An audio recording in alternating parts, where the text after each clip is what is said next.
Is Misha Naomi again. And so, just from the Eastern Files, one thing is mantras. Mantras come from a tradition that is in Vedic teachings, which is in the eastern section of India, the world, that kind of thing. Mantras and mudras have been utilized all over the place. So there's different variations. We even see it in Christianity and Catholicism with the 108 beads that are on the rosaries. So lots of these came originally from going on a hike up a mountain and then beginning to hear the sounds of the gods, and then someone would begin to chant the harmonics of one of these things coming through, and there was a group of people with you that would then listen to that. You weren't expected to remember what you channeled, and then those people would repeat it, and then it would be saved that way. So there's a variety of different mantras that have been found that way. So what you do need is a set of mala beads. So you have 108 beads, and you have the little guy that tells you where you're at on your marker. It's good to find yourself a mantra that suits you. There is a variety, and just allow yourself to be drawn to one, or if you hear about one or a god or a goddess and you feel resonant with it, then so be it. The way that I was taught was that Namaha is meant for when you're under the age of 28, and Swaha is meant for when you're over the age of 28. Another thing that I found in this process, though, is that in some people's translations that Namaha is in praise of the being, and Swaha is more standing at an equal level with the being. So interesting that it would come after the Saturn return point, because that's when we're officially one according to astrology. So find that an interesting correlation between the cultures. Any which way, so you found yourself a mantra. Say you are stuck with abundance. You want your wishes to be fulfilled. You are desiring more something. You have a business, you have this, that, the other. So when you're traveling around lots of the eastern places, you will find that there's Ganesha everywhere. And he is the elephant-headed god. So Ganesha's story is that his father went on a 14-year journey. When he left, his mother was pregnant. When he returned, he was expecting a child. But instead, what he discovered was this man, this demigod, is born. And so at 14, he was a man in the cave. The father assumed that this was his wife cheating on him. And so he flew into a rage and he cut off his head. When the mother came out, she was like, "What have you done? You killed your son." So then he went and he made boon to the gods, and he had to go wander until he came across an animal that was, and then did the appropriate ceremony and removed its head. On his wanderings, he was seeing mirages, he was seeing hallucinations, and there was nothing coming. But eventually he came across a baby elephant, and he cut off its head, returned home, placed it on his son's body, and he became Ganesha, the elephant-headed god. Because of this, we see a process of decapitation. And any time that there's consciousness shift like that, so one of the processes you can do in the ethers is decapitating people, blowing into their hearts, seeing a new consciousness arrive when they're particularly stubborn. So Ganesha is that aspect of that huge concept change. When we're so fixed and we think this is exactly what's happening, that abrupt woof, no. New way of thinking, new way of being. Because of these aspects of his narrative and his story, he is also the great wish bringer, the fufiller. So he's a very good fortune. So when you are trying to do business ventures, that's why often that he's outside of businesses.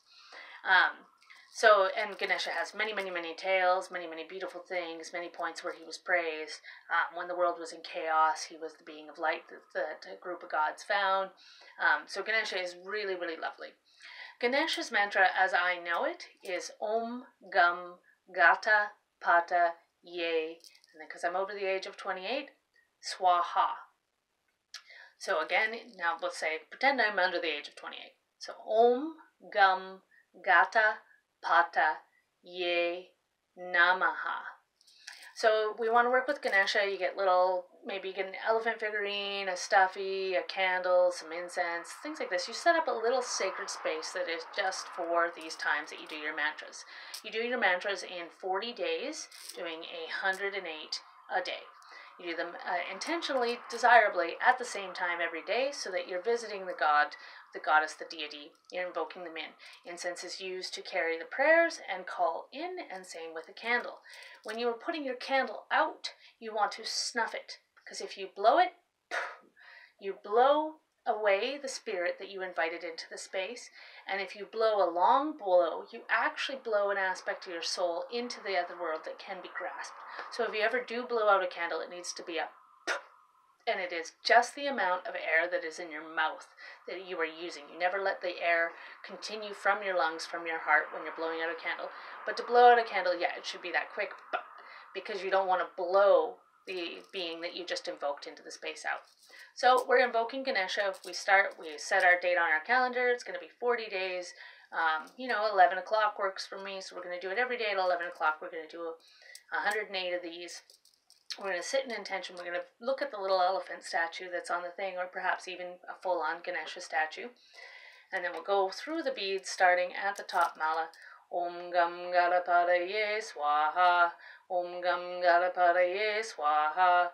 Om Gam Ganapadaye Swaha. Om Gam Ganapadaye Swaha. Om Gam Ganapadaye Swaha. You can do these as fast or as slow. It doesn't matter. Om Gam Ganapadaye Swaha. Om Gam Ganapadaye Swaha. Om Gam Ganapadaye Swaha. Om Gam Ganapadaye Swaha. Om Gam Ganapadaye Swaha. You make your way through your 108 beads. In my personal process, I like to bring it to the 3 Dantian spaces, as they would say in Qigong, which is the 3 forms of the body: the mind, the heart, and the stomach, when I finish. And I also like to finish with a nice one. The main thing that I've heard about with mantras is that they always begin with an Om. Some teachings of the Om, it was A, O, M. It's an invocation of 3 gods that clear out the channel. Then you bring the prayer in behind it and tie it up nicely with the Swaha or the Namaha. So if I was to do these longer, it'd be more Om Gam Ganapadaye Swaha. And I would have that Om. But like I said, these can be done quickly. Om Gam Ganapadaye Swaha. Om Gam Ganapadaye Swaha. So just doing them every day, 108 times for a 40-day cycle. If you're out on the town, reciting them in your mind wherever you are. If you feel threatened, you can bring him in. He's very protective. He makes change rapidly happen. He also is the wish bringer and the fufiller. So while you're doing these mantras, you can think of the biggest flippin' dream. Don't limit yourself whatsoever. Just the most ridiculous, beautiful, amazing thing that you could imagine happening ever. Just let that dabble in and out between your thoughts every once in a while you're invoking in Ganesha.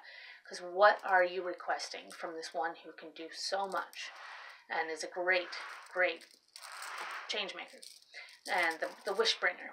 So if you need some wishes fulfilled, Ganesha's great. And if you can't remember the whole mantra, you can just say gum, gum, gum, gum, gum, gum, gum to invoking Ganesha. So be well.